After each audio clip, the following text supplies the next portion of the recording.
Hello students, GUJCET 2006થી 2020ની જે series આપણે શરૂ કરેલી છે એમાં આજે આપણે ભણીશું 2018નું પેપર પાર્ટ 3। જો વિડીયો ગમે તો લાઈક, શેર એન્ડ સબસ્ક્રાઈબ જરૂર કરજો। નીચેનામાંથી કયું વિધાન અયોગ્ય છે? બરાબર, આ બે સંકીર્ણની ચુંબકીય ચાક માત્રા સમાન છે। આ પ્રતિચુંબકીય છે, આ સંકીર્ણ અનુચુંબકીય છે। આ સંકીર્ણ સમચોરસ છે, આ સંકીર્ણ સમચતુષ્ફલકીય છે। આ બે સંકીર્ણના ભૌમિતિક આકાર સમાન છે। આપણને દરેકની રચના આવડતી હોવી જોઈએ। આપણે સ્ટેપ વાઇઝ જઈએ છીએ। પહેલું છે K4 NiCN4 ટાઈમ આ Ni ઓક્સિડેશન અક્ષ આવે 0, K+1 એવા 4 એટલે +4, Cn -1 એવા 4 એટલે -4, +4માંથી -4 એટલે 0। આર્ગોન અહીંયા 28 ઇલેક્ટ્રોન, તો 18 ને 2 20 ને 8 28। બહુ મહત્ત્વની વાત શું છે તે Cn પ્રબળ લિગેન્ડ છે। જો પ્રબળ લિગેન્ડ છે તો બધા જ ઇલેક્ટ્રોન ભેગા થઈ જાય, એટલે ડી કક્ષકના પેટા પ્રકાર તમારી પાસે 5, આ 3D, આ છે 4s, આ છે 4p। 10 ઇલેક્ટ્રોન ભેગા કરો તો 1 2 3 4 5 6 7 8 9 અને 10। તો આ જે ચાર કક્ષકો છે એ સંકીર્ણમાં ભાગ લે, સંકરણમાં ભાગ લે, તો અહીંયા 4 Cnના ઇલેક્ટ્રોન અહીં આવશે। આ એક s છે, આ 4s છે, આ 4p છે, તો સંકરણ કયું થાય? sp3 સંકરણ થાય। એનો આકાર સમચતુષ્ફલકીય થાય। અને બીજું, એક પણ અયુગ્મિત ઇલેક્ટ્રોન નથી, માટે n બરાબર 0, ધેરફોર મ્યુ બરાબર 0, અને ધેરફોર આ પદાર્થ કેવો છે? પ્રતિચુંબકીય। જ્યારે આની વાત લઈએ K2 NiCN4 ટાઈમ, તો અહીંયા છે K2 NiCN4 ટાઈમ। K એટલે +1 એવા 2 છે માટે +2, -1 એવા 4 છે એટલે -4, -4માંથી +2 ગયા એટલે -2 જમણી બાજુ જાય તો +2, ઓક્સિડેશન કાયો 2। નિકલનો ઓક્સિડેશન આંક છે 2, પરમાણુ ક્રમાંક 28, 28માંથી 2 બાદ કરી નાખો એટલે 28 - 2 બરાબર 26, 26માંથી આર્ગોનના 18 ઇલેક્ટ્રોન બાદ કરી નાખો એટલે 18 ગયા, તો કેટલા આવ્યા? 8 ઇલેક્ટ્રોન રહ્યા। તો અહીંયા જે રચના છે એ આર્ગોન 3d8 આવી તેની રચના આવે। અને જે 4s છે એ 0 હોય। ડી કક્ષકના પેટા પ્રકાર 5, Cn લિગેન્ડ છે, 8 8 ઇલેક્ટ્રોન ભેગા થઈ જાય તો 1 2 3 4 5 6 7 અને 8। તો Cnના લિગેન્ડને આવવું હોય તો ક્યાં આવે? આ 3D, આ છે 4s અને આ છે 4p। ટોટલ 4 લિગેન્ડ લેવાના છે, તો આ 1 2 3 4 અહીંયા આવે। તો પહેલી વાત તો કે ડી કક્ષકમાં અયુગ્મિત ઇલેક્ટ્રોન છે નહીં, માટે n બરાબર 0, મ્યુ બરાબર 0, મ્યુ બરાબર 0 માટે પદાર્થ કેવો છે? પ્રતિચુંબકીય। પરંતુ સંકરણ કયું છે? DsP2। એનો આકાર છે સમતલીય ચોરસ। પહેલું જે સ્ટેટમેન્ટ છે, પહેલું જે વાક્ય, એ માત્ર ચુંબકીય ચાકમાત્રાના આધારે છે। એમાં તમને કયું સંકરણ એવું પૂછેલું નથી, એમાં કયો આકાર એવું પૂછેલું નથી, પણ બાકીની જગ્યાએ આપેલું છે એટલા માટે આપણે કામ કર્યું। તો આ પદાર્થ પ્રતિચુંબકીય, આ પણ પદાર્થ પ્રતિચુંબકીય। તો પહેલું સ્ટેટમેન્ટ કેવું છે? બંનેની ચુંબકીય ચાકમાત્રા સમાન છે, તો હા સાચું છે। આપણને શું પૂછ્યું છે? કયું અયોગ્ય છે? તો પહેલું તો યોગ્ય છે। ચલો બીજું જોઈએ। બીજાની અંદર શું આપેલું છે? K2 NiCN4 -2 એ પ્રતિચુંબકીય છે। તો તમે જુઓ, હમણાં શોધ્યું આપણે, આ પ્રતિચુંબકીય છે। અને K2 NiCl4 એ અનુચુંબકીય છે। તો ચેક કરી લઈએ આમાં શું આવે તે। K2 NiCl4 ઓક્સિડેશન આંક +1 × 2 એટલે +2, -1 એવા 4 એટલે -4, માઇનસમાંથી -4માંથી 2 ગયા એટલે -2, ઓક્સિડેશન આવશે +2. તો અહીંયા પણ નિકલનો ઓક્સિડેશનાંક 2+. આની માફક એટલે અહીંયા છે આર્ગોન 3d8 બરાબર. 4s લખતો નથી. શું આ ફેર છે? અહીંયા CN લિગેન્ડ છે, Cl લિગેન્ડ છે. Cl નિર્બળ લિગેન્ડ છે. પરિણામે અહીંયા જેમ ઇલેક્ટ્રોન ભેગા થયા એમ ઇલેક્ટ્રોન અહીંયા ભેગા થાય નહીં. તો 1 2 3 4 5 આ છે 3d, આ છે 4s અને આ છે 4p. તો આના ઇલેક્ટ્રોન આવશે કેવી રીતે? 1 2 3 4 5 6 7 અને 8. અને Clને દાખલ થવું હોય તો આ જગ્યાએ આવે. તો એનું જે સંકરણ થશે એ કયું થાય? sp3. આકાર કેવો થશે? સમચતુષ્ફલકીય. એનો આકાર સમચતુષ્ફલકીય છે. અને અયુગ્મિત ઇલેક્ટ્રોન કેટલા? 2. માટે n બરાબર 2. માટે પદાર્થ કેવો છે? અનુચુંબકીય. બરાબર. તો બીજું સ્ટેટમેન્ટ જુઓ. આ પ્રતિચુંબકીય છે જ્યારે આ અનુચુંબકીય છે. સાચી વાત છે. આ પ્રતિચુંબકીય છે, આ અનુચુંબકીય છે. એટલે બીજું વિધાન એ પણ સાચું છે. પછી જુઓ K4NiCN4 એ સમચોરસ છે. તો તમે જુઓ K4NiCN4 ક્યાં છે? K4NiCN4 એમાં સંકરણ કયું છે? sp3. sp3 હોય તો આકાર કેવો હોય? સમચતુષ્ફલકીય. પણ અહીંયા શું પૂછ્યું છે? સમચોરસ. બરાબર. તો સમચોરસ છે, ખરેખર શું છે? સમચતુષ્ફલકીય. એનો મતલબ કે આ વિધાન કેવું છે? ખોટું. બરાબર. પૂછ્યું છે ને કયું વિધાન અયોગ્ય છે? આ વિધાન અયોગ્ય છે. અહીં શું છે? જ્યારે K2NiCN4 એ સમચતુષ્ફલકીય છે તો K2NiCN4 આ કેવો છે? સમતલીય ચોરસ. તો આ જે સ્ટેટમેન્ટ છે એ યોગ્ય નથી. બરાબર. આ અને આ ના ભૌમિતિક આકાર સમાન છે. તો આ જે છે એમાં sp3 સંકરણ છે. એ લીધું ને સમચતુષ્ફલકીય. આ જે છે એ પણ સમચતુષ્ફલકીય. તો આ વિધાન પણ સાચું છે. તો કયું વિધાન અયોગ્ય છે? તો C વિધાન અયોગ્ય છે. અને ધ્યાન ઉપર રાખજો, આ સંકીર્ણની રચનામાં અગાઉ પણ એક વિડીયોની અંદર મેં તમને સ્પષ્ટતા કરાવી હતી કે આની અંદર ઓક્સિડેશનાંક 0 છે, આની અંદર ઓક્સિડેશનાંક +2 છે. આનું સંકરણ sp3, આનું સંકરણ dsp2, આનો આકાર સમચતુષ્ફલકીય, આનો આકાર સમતલીય ચોરસ, બંને પ્રતિચુંબકીય છે. આની ડી કક્ષકમાં 10 ઇલેક્ટ્રોન, આની ડી કક્ષકમાં 8 ઇલેક્ટ્રોન. આ વાતને બરાબર ધ્યાન રાખજો.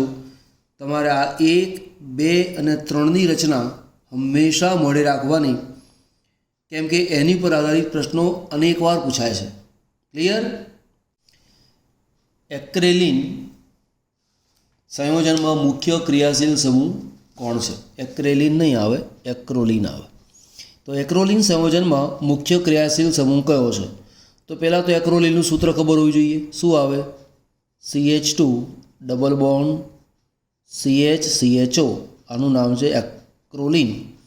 એક્રોલિનમાં એક ક્રિયાશીલ સમૂહ છે CHO અને બીજો છે C double bond C.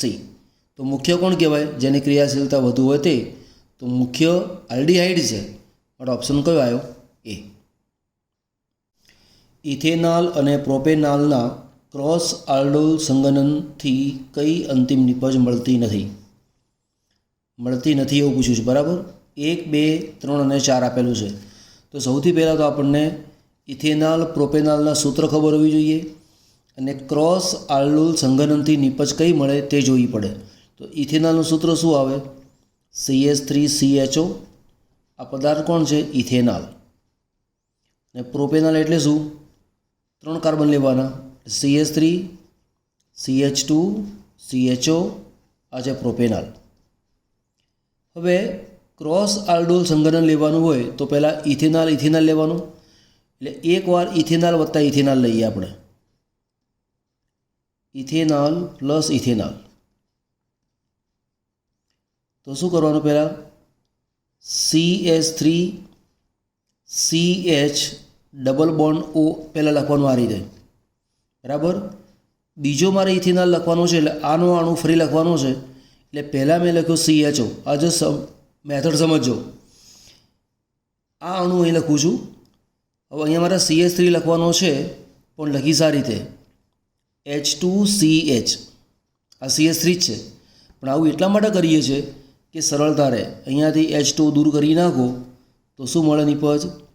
CH3 CH double bond CH અને CHO, બરાબર. CH3CH જુઓ, CH3CH ડબલ બોન્ડ પછી CHCHO, કાર્બન નંબર 1 2 3 અને 4 એટલે બ્યુટ.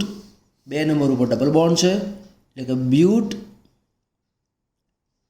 2 ઇનોલ, આવું તેનું નામ થાય.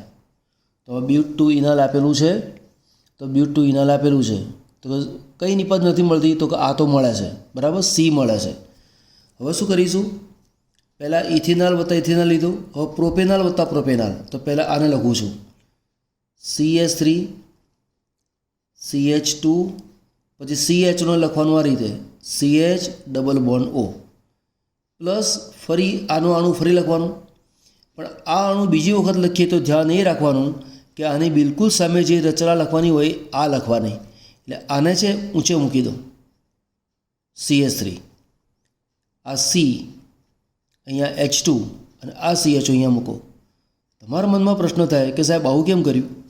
એનું કારણ એ છે કે આ કાર્બોનિલ કાર્બન છે, એનો આલ્ફા કાર્બન આ છે. આલ્ફા કાર્બન ઉપરનો જે હાઇડ્રોજન છે એ અહીંયા પ્રક્રિયામાં ભાગ લે છે. એસિડિક કેરેક્ટર અથવા એસિડિક લાક્ષણિકતા કોની હોય? આલ્ફા કાર્બન પાસેના હાઇડ્રોજનની. હવે તમારે અહીંયાથી આને દૂર કરી નાખો તો શું બને? CH3CH લખું છે અહીંયા CH3 પછી આ છે CH2 પછી CH પછી ડબલ બોન્ડ પછી C પછી આ CH3 પછી CHO. ચલો એનું નામ આપજો મને. શું નામ થાય? Number 1, number 2, number 3, number 4, number 5. 2 number પર મિથાઇલ છે, એટલે કે 2 મિથાઇલ. 5 કાર્બનની રચના છે, એટલે પેન્ટ. 2 નંબર ઉપર ડબલ બોન્ડ છે, એટલે 2 ઇનાલ. ઇનાલ એવું કેમ? આલ્ડિહાઇડ ગ્રુપ છે માટે આલ. કાર્બન સાથે ડબલ બોન્ડ છે એટલે ઇન વત્તા આલ એટલે ઇનાલ, બરાબર. ચલો કોને લીધું આપણે? Ethanol, propanol. હવે ઇથેનોલ પ્રોપેનોલ લઈએ. આ પદાર્થ આપેલો છે 2 મિથાઇલ પ્રોપેન 2 ઇનાલ, તો બી એ પણ આપણી પાસે મળે છે. હવે એક કામ કરીશું, ઇથેનોલ અને પ્રોપેનોલ લઈએ, બરાબર.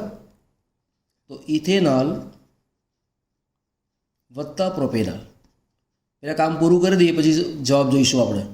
પ્રોપેનોલ, ઇથેનોલ એટલે CH3 લખવાનું કેવી રીતે? CH double bond O. પ્રોપેનોલને આ રીતે લખવાનું, અહીંયા CH3, અહીંયા છે CH2, અહીંયા છે CHO. અહીંયાથી O નીકળે, અહીંથી H2 નીકળે, તો CH3CH પછી આ ડબલ બોન્ડ, એટલે આ ડબલ બોન્ડ, પછી આ C, પછી છે અહીંયા CH3 અને પછી CHO. કાર્બન 1 2 3 અને 4 કાર્બનની રચના છે. 2 ઉપર મિથાઇલ છે, એટલે કે 2 મિથાઇલ. પછી બ્યુટ, 2 નંબર ઉપર ડબલ બોન્ડ છે, 2 ઇનાલ. એક નિપજ આ મળે. કોની વચ્ચે?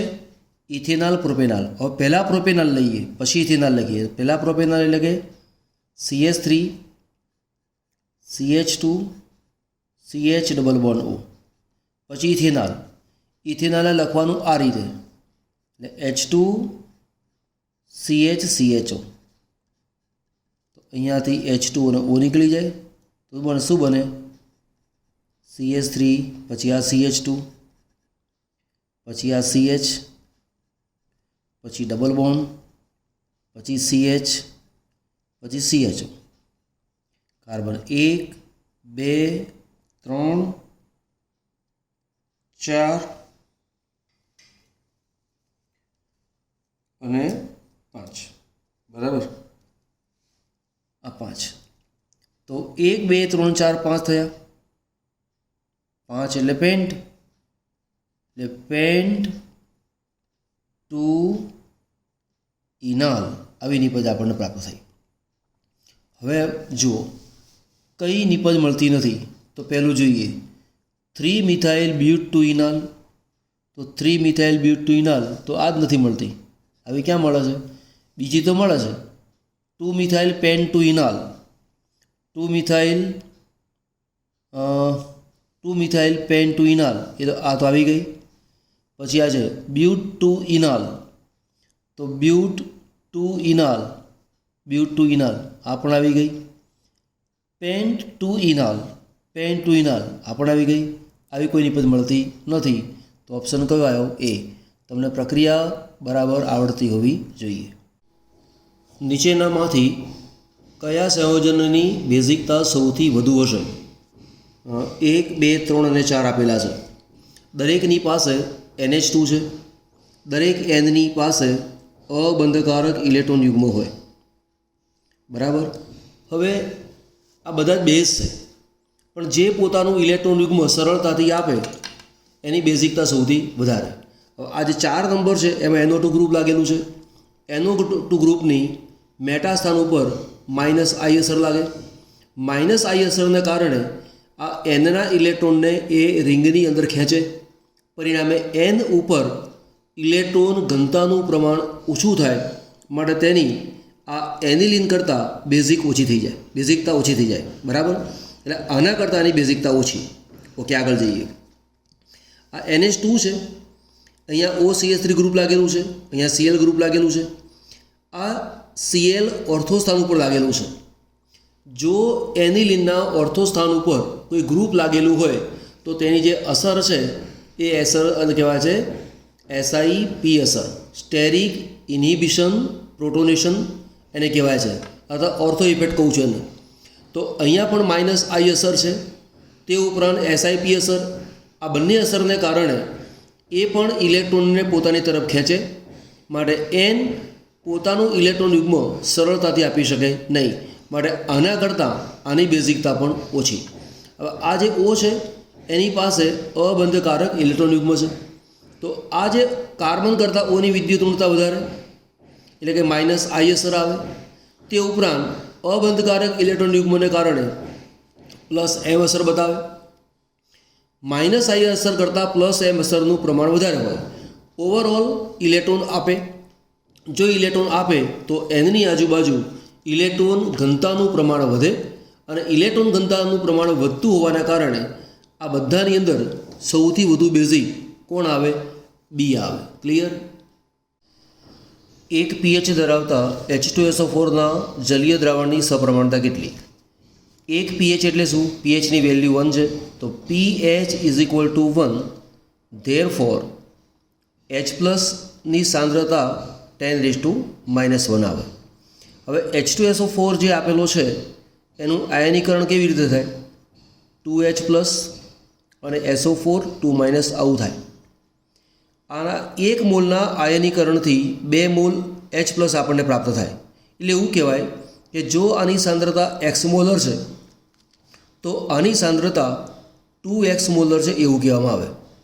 એના કરતાં ઊંધું પણ કહેવાય કે જો H2SO4માંથી મળતા H+ની સાંદ્રતા 2x છે તો તેના કરતાં અડધી સાંદ્રતા H2SO4ની હોય. એટલે આવું કહી શકાય કે જો H+ બરાબર 2x હોય તો H2SO4ની મોલારિટી બરાબર x મોલર. ધેરફોર H+ની કિંમત કેટલી છે? 10⁻⁻1. તો આની કિંમત જો 10⁻⁻1 હોય તો H2SO4ની મોલારિટી કેટલી? તો 10⁻⁻1 ગુણ્યા x છેદમાં 2x. અહીંયા મોલર લખતો નથી. x કેન્સલ થયા. 1/2 એટલે 0.5 ઇન્ટુ 10⁻⁻1 0.5 ઇન્ટુ 10⁻⁻1 બરાબર 0.05 મોલર H2SO4. હવે આપણને શું પૂછ્યું છે? સપ્રમાણતા પૂછી છે. આપણને ખબર છે કે m into n is equal to n, જ્યાં m એટલે મોલારિટી કેટલી છે? 0.05. n એટલે કે H2SO4ની બેઝિકતા કેટલી છે? 2. કેમ 2? H2SO4માંથી 2H+ મળે છે માટે બેઝિકતા 2 બરાબર n અને ગુણો એટલે 0.10 ઇઝ ઇક્વલ ટુ n. તો H2SO4ની સપ્રમાણતા કેટલી આવશે? 0.1 નોર્મલ. XeOF4નું બંધારણ કયું છે? તો XeOF4 એનું બંધારણ આવું આવે, એક F અહીંયા આવે, બીજો F અહીંયા આવે, એક F અહીંયા, ડબલ બોન્ડ ઓક્સિજન અને અહીંયા અબંધકારક ઇલેક્ટ્રોન યુગ્મ આવે. આને આપણે બંધારણમાં ધ્યાનમાં લેવાનું નહીં. બરાબર. હવે આ તમે જોવા જાઓ તો આટલો ભાગ જે છે એ સમચોરસ છે. આ જે ભાગ બને એ પિરામિડ કહેવાય. તો તેનો આકાર કેવો કહેવાય? સમચોરસ, પિરામિડલ.